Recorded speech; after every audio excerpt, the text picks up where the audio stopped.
今回は以前デスク環境を見直すためにフレキシスポットの昇降デスクを導入したんですね。フレキシスポット自体は足だけ販売している昇降デスクのメーカーだったりするんですけども、その商品も含め昇降デスクについて気になっている方とか天板自作したいなと思っている方の参考になればと思いまして今回動画撮りました。一応ブログの方でも半年ぐらい前に記事書いて、それを結構見てくださってる方がいるなっていうところで今回動画にしようかなと思って編集をしています。順に記事の内容を紹介していくっていう形になるんですけども、以前からこのスタンディングデスクっていう噂になってて、リモートワークとか、在宅勤務とかが増えてきた時にスタンディングデスクがいいらしいぞみたいな、ずっと座ってたらね足がパンパンになってくるというかエコノミー症候群みたいなことってデスクワークの方ってあると思うんですけど、いいから出なくてもいいっていう環境になっちゃうと運動する機会自体も減ってしまいますし、座ってると足が痛くなったりっていうのも多かったと思うんで、今回まとめようと思って購入の手順とか自作デスクをどのように作ってったっていうのを記事にしてったものです。今回は動画にしていくんですけども、その細かい部分であったりより見やすくしていこうかなっていうので動画に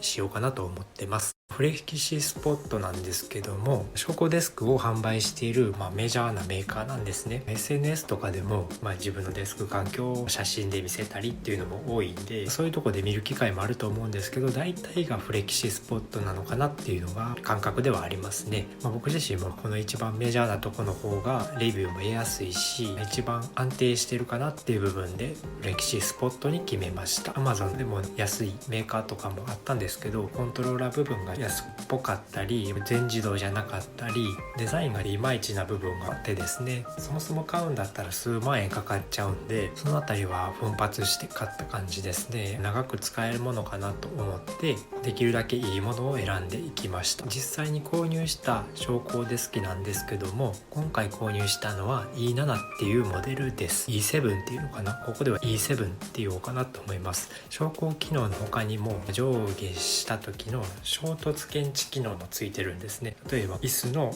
肘掛け部分をぶつかってしまうっていうこともあると思うんですね。僕も使ってるとよくやるんですけど、昇降ボタンを押すと下に自動で昇降できるんで、この高さまで下ろしてほしいってすると勝手に降りる機能がついてるんですね。そういう時にワンタッチで変えられはするんですけど、ワンタッチで変えられる分なんていうか物とぶつかってしまったらそのまま行っちゃうっていう心配もあるじゃないですか。そういうのが衝突検知機能で防げるっていう仕組みなんですね。例えば椅子の座面であったりとか肘掛けの部分が当たったら止まって上がってくれたり、電動で動くんでケーブルが突っ張ってたらこれ以上上がったら引き抜けてしまったりケーブルが切れてしまったりするリスクもあるんで、そういうのとかもね上に上がる時とかに検知して止まってくれたりする時がありますね。衝突検知機能についてはこんな感じです。対応表っていうのが別でありまして、写真見てもらったらわかるんですけど Amazon の公式にも出てるんですね。いろいろ種類があるんで全部紹介してたらキリがないんですけど、 E7 なんでデュアルモーター駆動なんですけども、何が違うっていうのはシングルモーター駆動っていうのは本体重量少し軽いものの持ち上げる力が少し弱いんですね。とりあえず僕は耐荷重とかに意識したくなかったので高い方になっちゃうんですけど E7 を選んだ感じですね。でもちろんこのコントローラー部分とか見てもらったらわかるんですけど、アナログなコントローラーだったりして少しデザイン性に欠けたりする部分もあるんですね。デュアルモーター側はモニターが綺麗なデザインだったりしてそういう部分も選んだ理由になってる感じですね。おすすめのモデルなんですけども、本当 E7 って言いたいところではあるんですけども、対応表を見てると EJ2 っていうモデルも結構いいんですよね。ここを見ると本体荷重は少し軽くて耐荷重が100キロで E7 と比べると耐荷重25キロ低いですけど100キロ耐えられたら結構な量乗せられるので、正直 EJ2 でも良かったなと思ってますね。こっちの方がコスパ的に良くてですね、 EJ2 の方が E7 より安いんですね。なんか 1,2 万ぐらい安いぐらいのエントリーモデルみたいな感じの価格帯なんですね。で昇降スピードも同じですしし、コントローラーパネルもかっこいいデザインのものになってますし、衝突検知機能、メモリーがついてたりロックもついてたり、そんな感じでそれほどね EJ2 と E7 って違いがないんですね。あとは昇降範囲、 E7 は58センチから123センチになってるんですけど、僕自身身長は170前半なんで平均的な身長だと思うんですけど、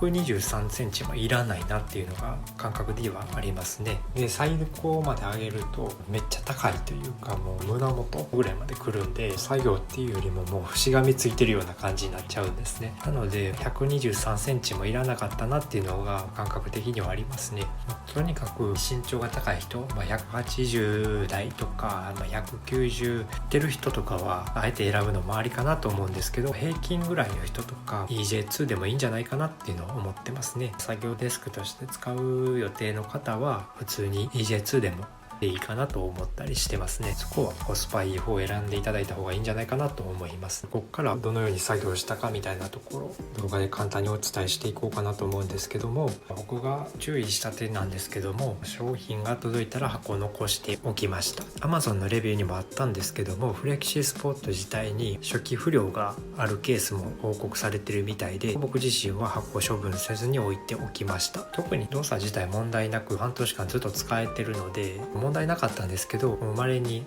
動かない方もいると思うので、動作確認できるまでは箱を残しといた方がいいんじゃないかなと思いますね。フレキシスポットでは乗降する客部のみ販売されてるんですけども、ほとんど Twitter とかブログとかいろんなとこでレビューされてる方っていうのは自作されてる方が多いので、それに憧れて作る方はおそらく自作することになるんじゃないかなと思いますね。 Amazon で売ってる天板もあるんですけども、結構プリント感が強くてですね、木目感っていうのが弱いんですね。例えば北欧家具みたいな木目を基調としたデスクに憧れてる方とかにとってはちょっと違うのかなと思ったり、デザインとか重視されてる方は自作した方がいいんじゃないかなと思ったりしますね。天板については細かく後で紹介していきたいなと思います。で必要なものを最後にまとめて紹介するので、一度通しで見ていただいて必要なものを検討いただいたらいいかなと思ってます。ここからどのように天板を作っていったかっていうのを紹介していきたいと思います。でまず天板購入するためには木材が必要です。その木材の種類であったりサイズを決める必要があります。そこで僕自身はどんな木材にしていきたいかっていうのを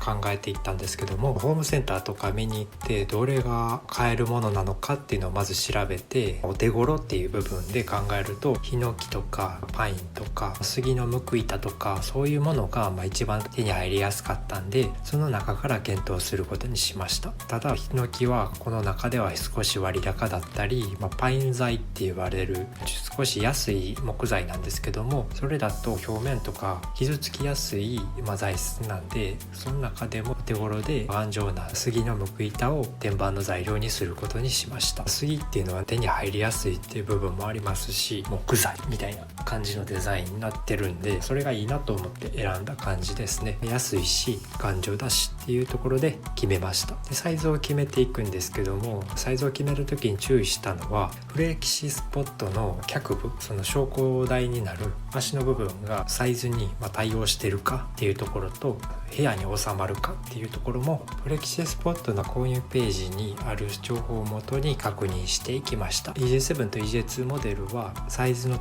対応天板の長さが120センチから210センチ、奥行きが60センチから80センチ、天板の厚みが2センチ以上っていうことだったんで、これを満たした上で天板を購入していく必要があります。前のデスクは幅が狭くてですね、奥行きももうちょっと欲しいなと思ってたんで、前のデスクは120センチの幅と奥行き60センチで厚さ 1.5 センチだったんです。1.5 センチだと少しデスクが安っぽく見えるところがありまして、それは変えたいなと思ってました。実際に決めた天板のサイズは幅が160センチで奥行き70センチで厚さが 2.5 センチにしました。これだと幅広く取れますし、デスクワークすると分かると思うんですけど、書類置くスペースってなかなか取れなかったりするじゃないですか。そういうのとかもある程度余白があればいろいろ物を置けますし、作業がはかどりやすいかなっていう部分で奥行きも幅も大きめにとってます。で、厚さが 2.5 センチっていうのはさっき言ったデスク自体が安っぽく見えちゃうんで、重厚感というかそういうものを出したいなっていうので 2.5 センチにしました。あと口述するんですけど、厚みが違うと値段が上がってきちゃうんで、杉の木板で一番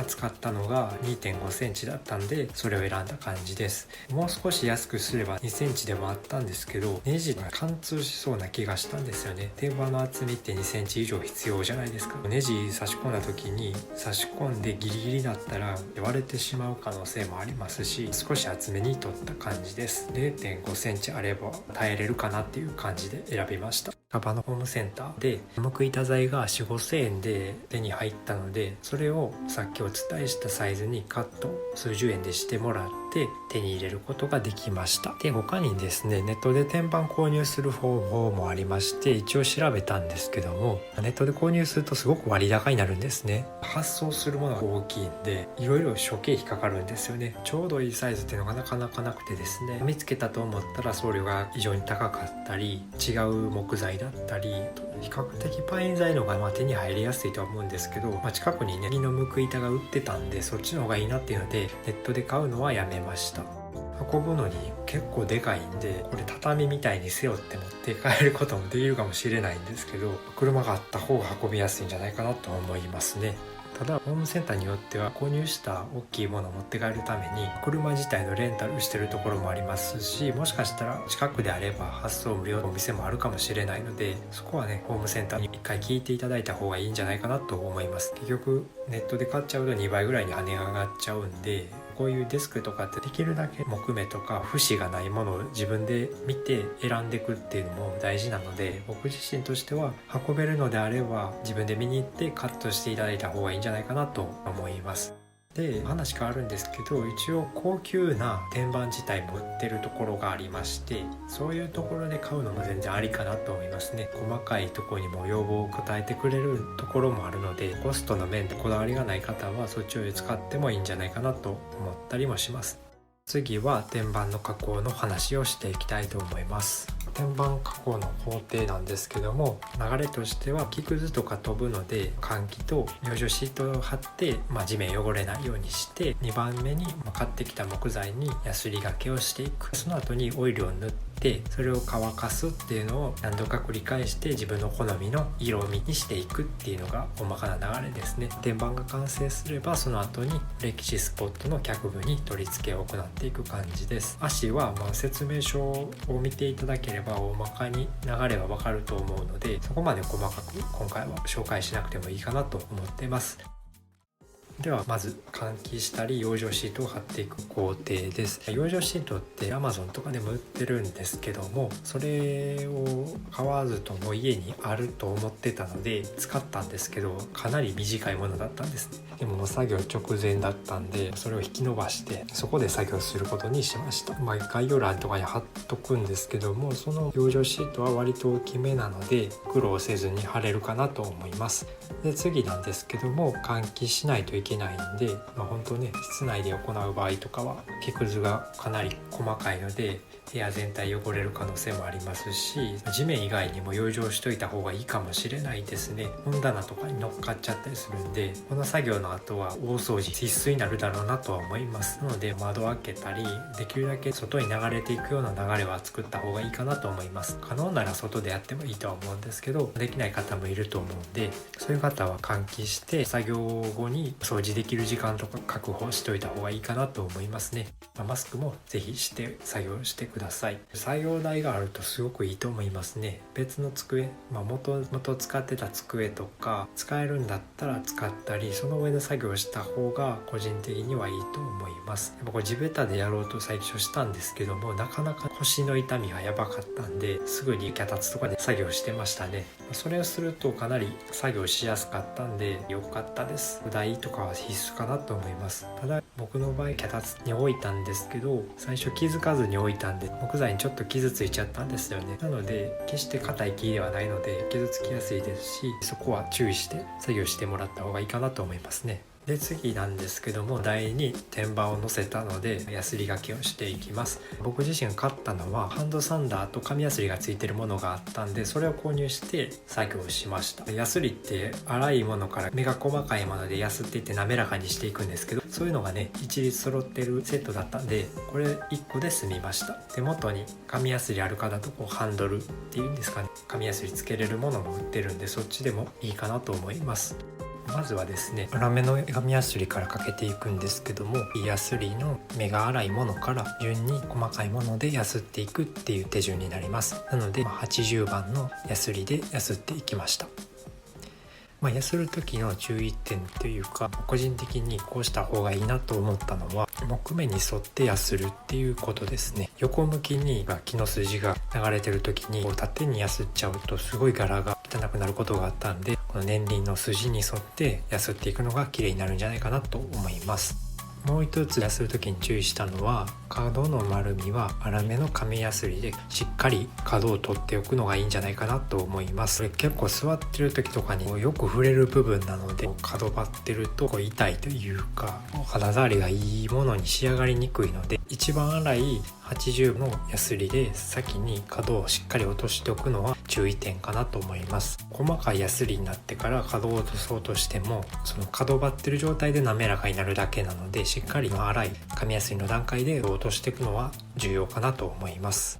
で次にですね、順番に細かいヤスリでヤスっていくっていう手順です。で先ほどの80番表面と裏面を全面ヤスって、角を落とした後に150番のヤスリでもう一度表面と角筋に沿ってヤスって、その後にもう一回240番でしっかりヤスっていった感じです。その時に、指とかで肌触り確かめながら気持ちいいなってぐらいまで持っていくといい感じになるんじゃないかなと思います。余談なんですけど、僕の場合は240番のヤスリで終わらしたんです。それがなぜかというと、オイル後の耐水ペーパーっていうのが仕上げで使うヤスリなんですけども、それが240なので、それ以上やっても仕方ないかなっていうので、400番はヤスリのセットを買った方にはついてたと思うんですけども、それは使ってないです。もしもっと滑らかにしたいとか気になる肌触りの方がいたら、それも一応使ってもいいのかなと思います。そこはご自身の判断で、必要であればヤスってみてください。次はオイルを塗るという作業です。まずオイルを買わないといけないんですけども、それはワトコオイルっ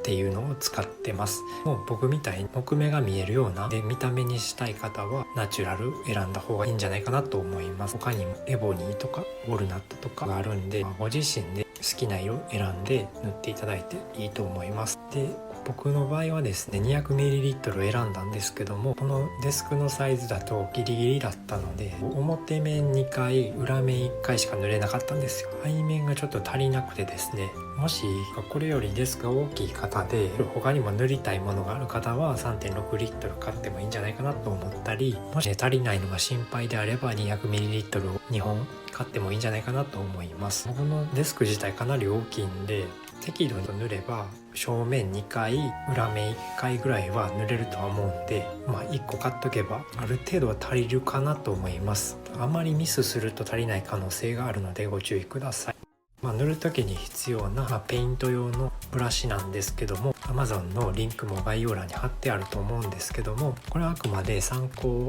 程度で、必要であれば買ってください。もっと安く抑えたい方とかいれば、100均でも同じようなブラシが買えたんで、それ1本で事足りました。そういうので問題ない方は活用してもらった方が安く済むと思います。で実際に塗っていく流れなんですけども、さっきやすった手順と同様に木目に沿って塗ってあげると綺麗にムラなく塗れるんじゃないかなと思います。僕の場合はこのオイルを別のカップに移して、それをブラシにつけて木目に沿って伸ばしていくっていう手順をしていったので、そんな感じで塗っていただければいいのかなと思います。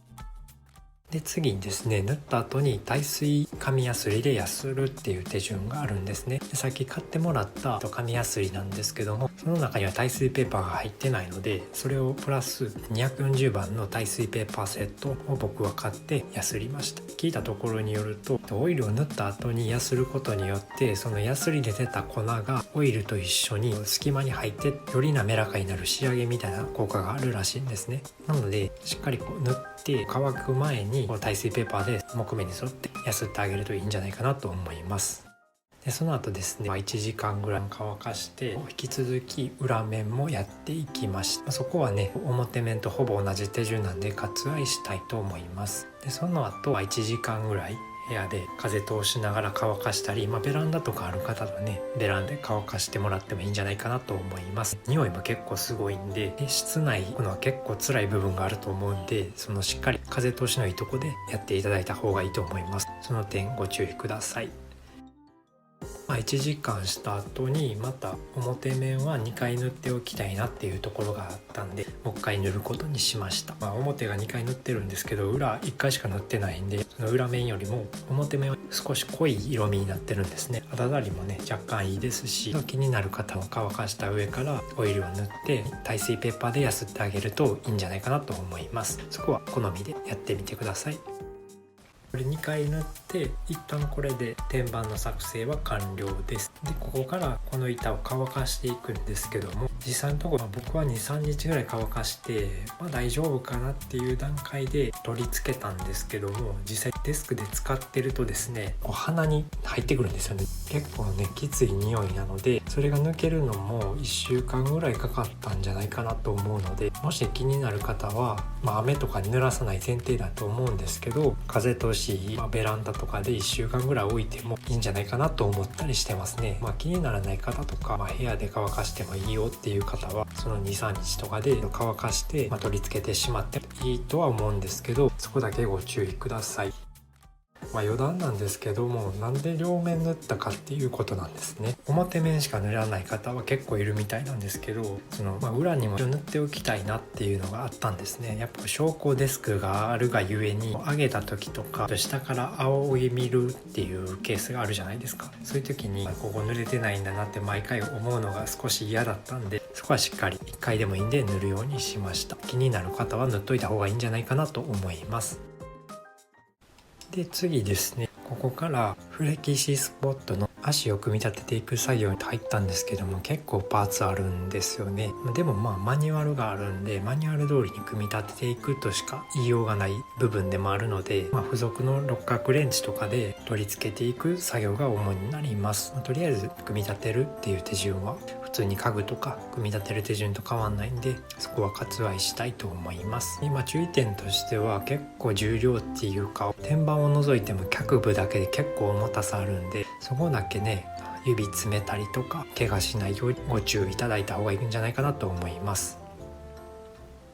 で次なんですけども、実際組み立てて、動作確認をしていったんですね。このコントローラーで操作して、この脚部だけで上下するか確認してました。手順的にはさっき天板作っちゃったみたいな報告の仕方してたんですけど、足は先に組み立てていたんですね。天板作るの結構時間かかったのもありますし、材料とかもね集めないといけなかったんで、先に足組み立ててたんですね。フレキシスポットの初期不良とかの心配もあるじゃないですか。なのでもし心配な方とかは、僕みたいに先に足だけ組み立てて、こんな感じでね昇降部分の動作確認はしといた方がいいかなと思います。初期不良とかあれば早く連絡した方がいいので、そこだけご注意ください。でここからが実際作った天板と組み立てたフレキシスポットの脚部を取り付ける作業になります。ネジを埋め込んでいって固定する形になるんで、ドライバーとかあると結構安心かなと思います。今だとね結構安いものもあるんで、そういうの使ってみてもいいんじゃないかなと思います。取り付ける時にどうやって取り付けた方がいいかなと結構悩んだんですね。ずれてしまいそうだし、天板がどれだけずれてるかあんまわからないじゃないですか。なので僕は天板を地べたに置いて、その上にフレキシスポットをひっくり返してネジを打ち込むスタイルでやってみました。でこれ調整しやすかったものの、ひっくり返す時に結構重たいので、力とか自信ない方は天板をその脚部にポンって乗せてずれてないことを確認した上で、下からネジ打った方が安全かもしれないですね。やった後に言うのもあれなんですけども、そこは状況に合わせてやってみてください。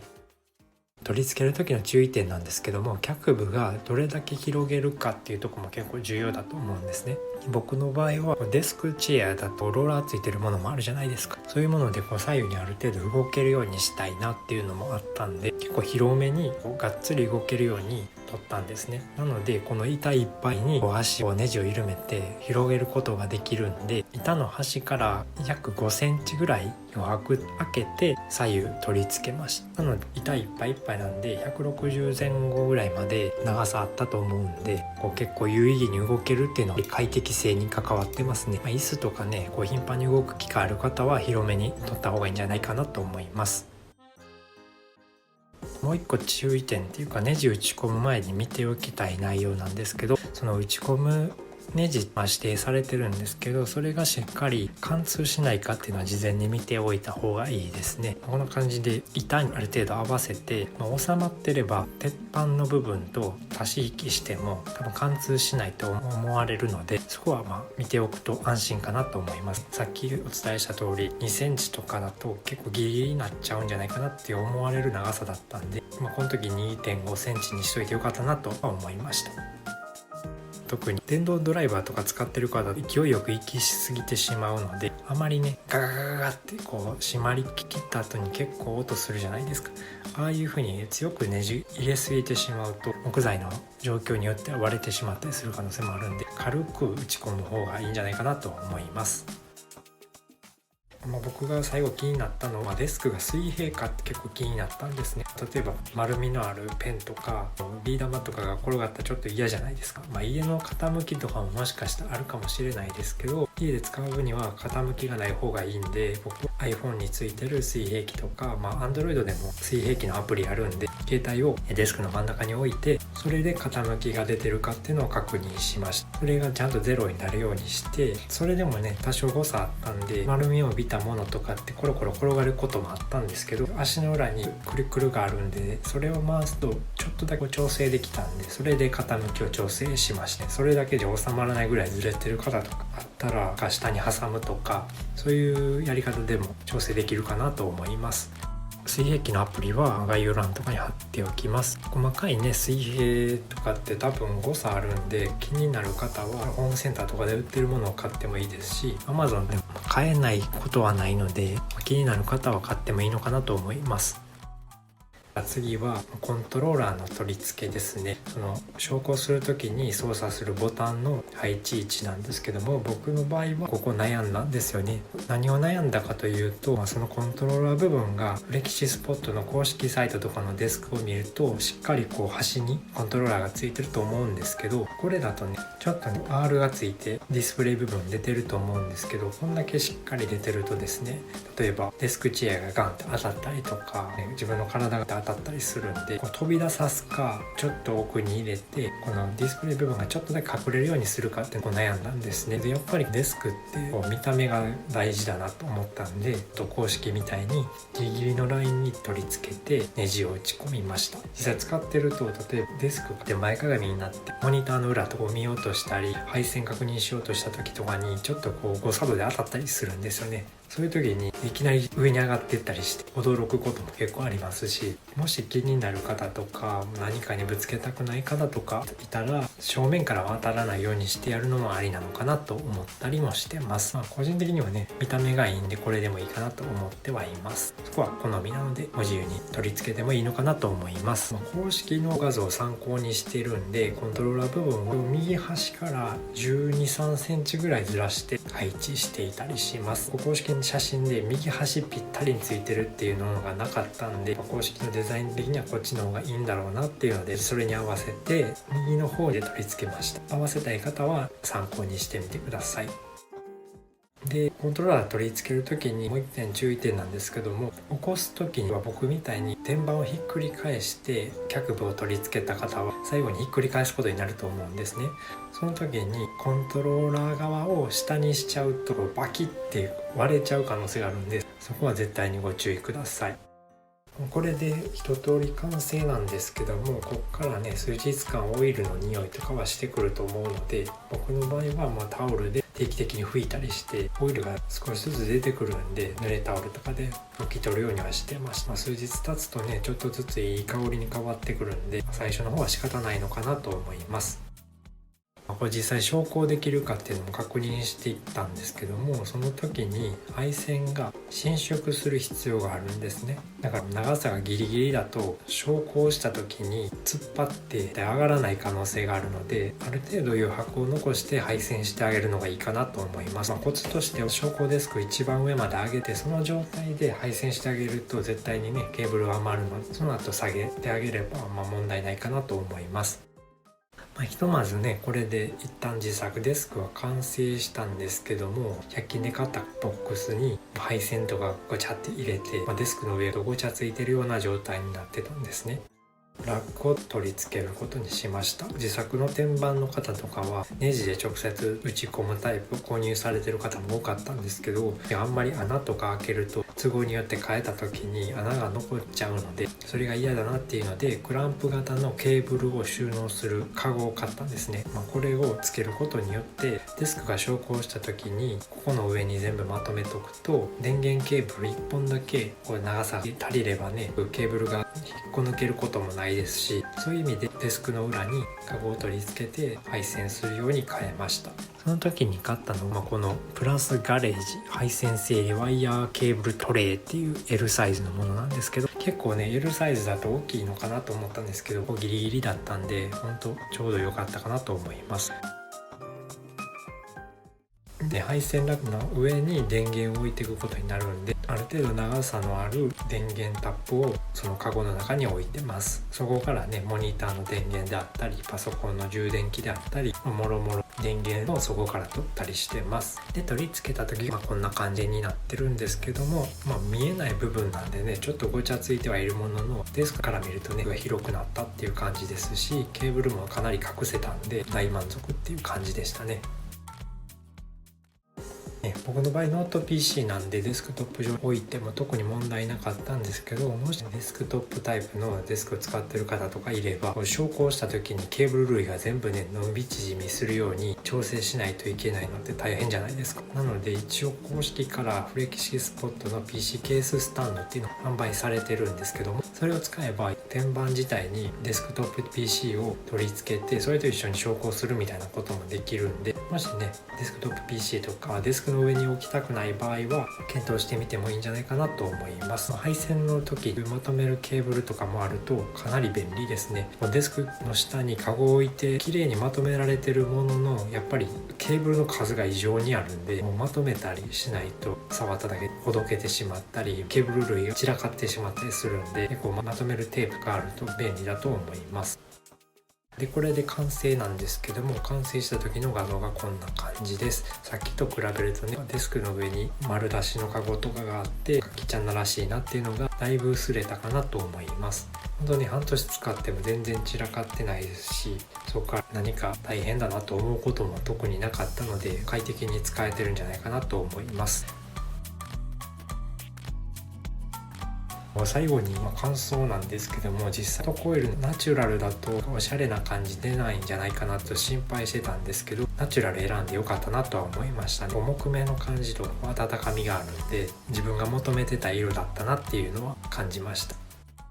一応これで完成なので、ここまで紹介した商品とかまとめて紹介できたらなと思います。最初にお伝えした通り僕が買ったのは E7 です。でほとんど同じサイズで EJ2 っていうのがちょっとだけ耐荷重とか昇降の範囲が狭いんですけど安く手に入る方もあるので、こっちが実際のところおすすめですとお伝えしました。天板はネットで買うこともできるんですけど、僕自身その木目の柄とかもあるんで安く購入とか自作したいなっていう方はお近くのホームセンターとかで杉むく板っていうのを買ってきてお好みのサイズにカットしていただいた方がいいんじゃないかなと思ってます。で、もし手間がかかるのが嫌だっていう方は一応フレキシスポットから公式で出てる、天板もありますし、実際パイン修正剤とか販売してるお店もあるのでそれでもいいんじゃないかなと思います。杉むく板に関しては僕が探した時はなかなか見つけられなかったんで、もしこの木目調のものがいいっていう方がいれば自分で買いに行くのが一番なのかなと思います。でこっからが天板加工の道具なんですけども、まず部屋とか室内でする場合は粉塵が舞っちゃうんで養生テープは必要かなと思います。もちろんヤスリが必要なんで、僕の場合はビッグマンっていういくつかヤスリが入ってるものを買いました。最後の仕上げで必要なのが、そのオイルを塗った後に